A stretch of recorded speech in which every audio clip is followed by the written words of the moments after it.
पुरुषोत्तम मास में स्नान, व्रत और दान के साथ में पुरुषोत्तम भगवान की कहानियां सुनने का अक्षय कोटि गुना फल प्राप्त होता है। आप सभी के ऊपर पुरुषोत्तम भगवान का आशीर्वाद हमेशा बना रहे। भगवान आप सबकी मनोकामनाओं को पूरी करे। आइए अब हम पुरुषोत्तम मास में पुण्य फल देने वाली प्रमुख कहानियां सुनते हैं। एक बार बहुत छोटा सा गांव था। उस गांव में एक ब्राह्मण दंपति अपनी बीमार बूढ़ी माँ व इकलौती लड़की के साथ रहता था। उस ब्राह्मण की लड़की का नाम सुलक्षणा था। वह ब्राह्मण विष्णु भगवान का परम भक्त था। वह हर गुरुवार का और हर महीने की एकादशी का व्रत पूरे निस्वार्थ भाव से करता था। जब सुलक्षणा थोड़ी समझदार हुई और उसने अपनी दादी व माँ बाबा को विष्णु भगवान की पूजा पाठ व्रत उपवास करते हुए देखा तो वह भी विष्णु भगवान की पूजा पाठ करने लगी और हर गुरुवार का व हर एकादशी का उपवास करने लगी।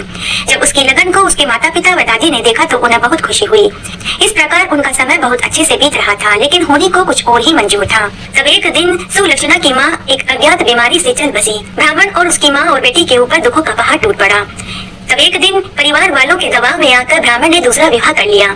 सौतेली माँ का व्यवहार कुछ समय तक तो ठीक रहा, लेकिन साल भर बाद जब उसे खुद के 2 जुड़वा बेटियां हो गई तो उसका व्यवहार सौतेला हो गया। सौतेली माँ अब घर का सारा काम सुलक्षणा से करवाने लगी। सुलक्षणा की दादी और बाबा ने अपनी नई बहू से खूब विनती करी कि सुलक्षणा के साथ दोगला बर्ताव न करे, लेकिन सौतेली माँ के ऊपर कोई प्रभाव नहीं पड़ा। समय बीतने लगा। जब सुलक्षणा विवाह लायक हुई तो सौतेली माँ ने उसका विवाह एक कोढ़ी के साथ कर दिया, लेकिन सुलक्षणा ने इसे अपना भाग्य मानकर स्वीकार कर लिया। उसका पति अपने पूर्व जन्म के प्रारब्ध के कारण कोढ़ी हुआ था। उसके शरीर में अनेक घाव थे जिनमें खून रिसता रहता था। सुलक्षणा अपने पति की पूरी श्रद्धा भाव से सेवा करने लगी। विवाह के बाद भी वह विष्णु भगवान की पूजा करती रही और हर गुरुवार का और महीने की दोनों एकादशी का व्रत पूरे निस्वार्थ भाव से करती रही। तब एक दिन की बात है, उसका पति घर के झरोके में बैठा था तो उसने एक सुंदर वेश्या को जाते हुए देखा। वह वेश्या किसी उर्वशी से कम नहीं लग रही थी। उसके अंग अंग से सुंदरता झलक रही थी। उसे देखते ही कोढ़ी के अंदर कामाग्नि भड़क उठी और वह उदास होकर बैठ गया। तभी उसकी पत्नी उसके पास आई और अपने पति को उदास देखा तो उसकी उदासी का कारण पूछा। तो पति ने अपनी पत्नी से कहा कि तुम मेरी उदासी का कारण मत पूछो, क्योंकि तुम मेरी इच्छा को पूरी नहीं कर पाओगी। लेकिन सुलक्षणा अपने पति से बोली कि हे नाथ, ऐसी कौन सी आपकी इच्छा है जो मैं पूरी नहीं कर पाऊंगी। अब आप मुझे बताइए कि आप उदास क्यों हैं और आपको किस चीज की इच्छा है। तब उसके पति ने अपने मन की बात अपनी पत्नी को बताई। जब सुलक्षणा ने अपने पति की इच्छा को सुना तो उसे एक बार तो दुख हुआ, लेकिन उसने हिम्मत बटोरी और अपने पति से बोली कि हे स्वामी, आप मुझे 3 दिन का समय दीजिए, मैं आपकी इस इच्छा को जरूर पूरी करूंगी। तब उसी रात्रि को सुबह 4 बजे तड़के ही सुलक्षणा वेश्या की हवेली नुमा मकान पर गई और उसके आंगन में झाड़ू लगाई और सुंदर सुंदर मांडने मांडे और सुबह जाग होने से पहले वह अपने घर आ गई। इस तरह वह 3 दिन तक सुलक्षणा वेश्या के घर के आंगन में झाड़ू लगाती रही। उधर वेश्या अपने मन ही मन सोचने लगी कि कौन है जो मेरे आंगन में रोज झाड़ू लगा रहा है और सुंदर सुंदर मांडने मांड रहा है। तब वेश्या ने अपने सेवकों, दासियों और बांदियों से पूछा कि कौन है जो रोज सुबह मेरे उठने से पहले ही मेरे आंगन में झाड़ू लगाकर जा रहा है और सुंदर सुंदर मांडने मांड रहा है। तब सभी नौकरों, दासियों और बांदियों ने कहा कि मालकिन ने मालूम यह कार्य कौन कर रहा है, लेकिन हम में से कोई नहीं कर रहा, हम पता करके आपको बताएंगे। तब उसी रात्रि को वेश्या भी जागती रही। तड़के 4 बजते ही सुलक्षणा वेश्या की हवेली नुमा मकान पर आई, झाड़ू लगाई, मांडने मांडी और जैसे ही जाने लगी तो वेश्या ने उसका हाथ पकड़ लिया और बोली कि अरे ब्राह्मणी, आप ऐसा घोर अन्याय मेरे साथ क्यों कर रही है। मैं आपके इस कार्य से पाप की भागिन बन जाऊंगी। अगर आपको मुझसे कोई काम हो तो आप बताइए, लेकिन आपके इस कार्य से मेरी आयु, शरीर, संपत्ति, यश, मेरा पुण्य, मेरी कीर्ति सब खत्म हो जाएगी। आप बताइए मैं आपके लिए क्या कर सकती हूँ। आप कहें तो मैं आपको स्वर्ण, चांदी, हीरे, मोती के आभूषण दे दूं। आप चाहें तो मैं आपको सोने के सिक्कों से भरी हुई थैली दे दूं। आप कहें तो मैं आपके नाम जमीन, जायदाद, मकान कर दूं। लेकिन आप यह कार्य मत करिए, नहीं तो मुझे नरक का वास मिलेगा। हे ब्राह्मणी, आप मांगिए, आपको क्या चाहिए।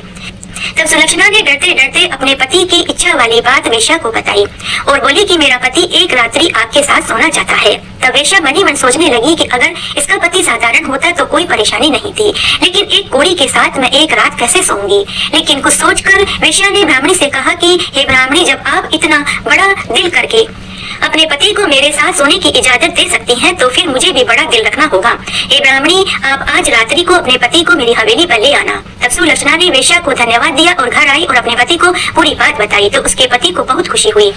उस नगर के राजा की रानी का बेशकीमती हार कोई चोर चुरा कर के ले गया था। राजा ने अपने सेवकों और पहरेदारों को आदेश दिया कि जाओ, रानी का हार जो चोरी करके लेकर के गया है उसे आज रात्रि को ही पकड़ कर के लाओ, नहीं तो मैं तुम सबको फांसी पर चढ़ा दूंगा। सभी सेवक पहरेदार मौत के भय से थर थर कांपने लगे।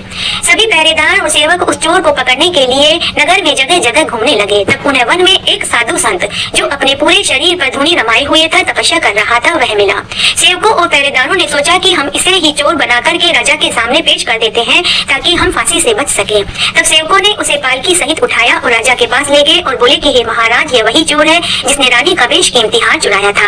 आप आज्ञा दीजिए, इसके साथ क्या करना है। तब राजा ने आज्ञा दी कि इसे नगर के चौराहे पर कांटों की सेज बिछा करके सुला दो ताकि इसका पूरा शरीर कांटों से छलनी हो जाए और ये तड़प तड़प कर मरे और इसे देखकर सभी लोगों में डर बैठ जाए कि जो कोई भी राजा के सामान को चुराएगा उसको ऐसी ही कठोर सजा मिलेगी।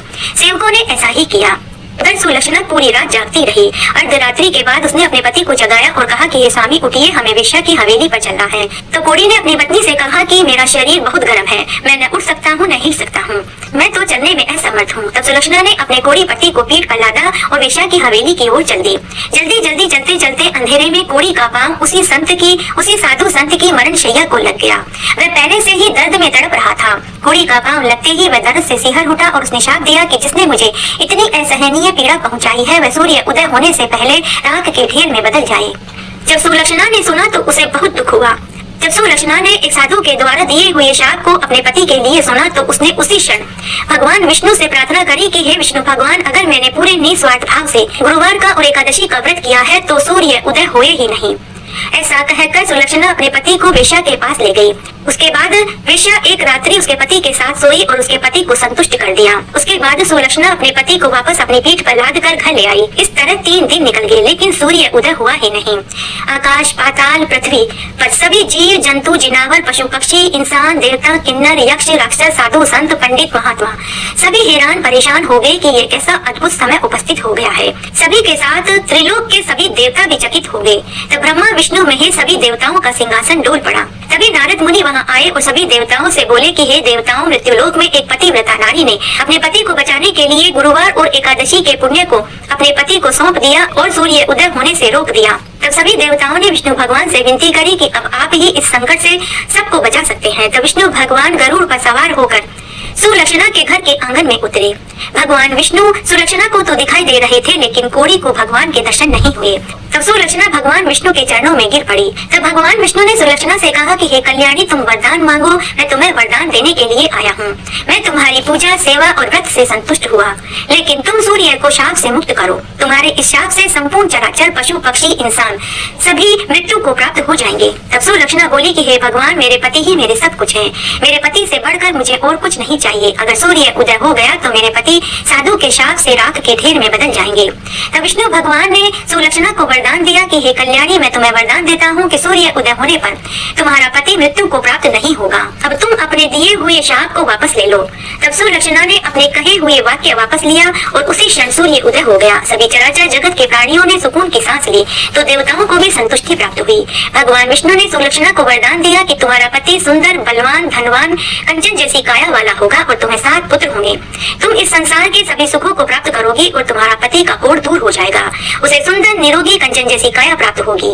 वह दूसरा कामदेव के समान होगा। ऐसा कहकर विष्णु भगवान अंतर्ध्यान हो गए। उसके बाद सुलक्षणा अपने पति के साथ समस्त सुखों को भोग कर मरने के बाद स्वर्ग को प्राप्त हुई। हे विष्णु भगवान, जैसे आपने गुरुवार और एकादशी के व्रत का फल सुलक्षणा को दिया वैसे सबको देना। कहानी कहने वाले को, सुनने वाले को और हुक्कारा भरने वाले को। घटियो तो पुरियो, पुरियो तो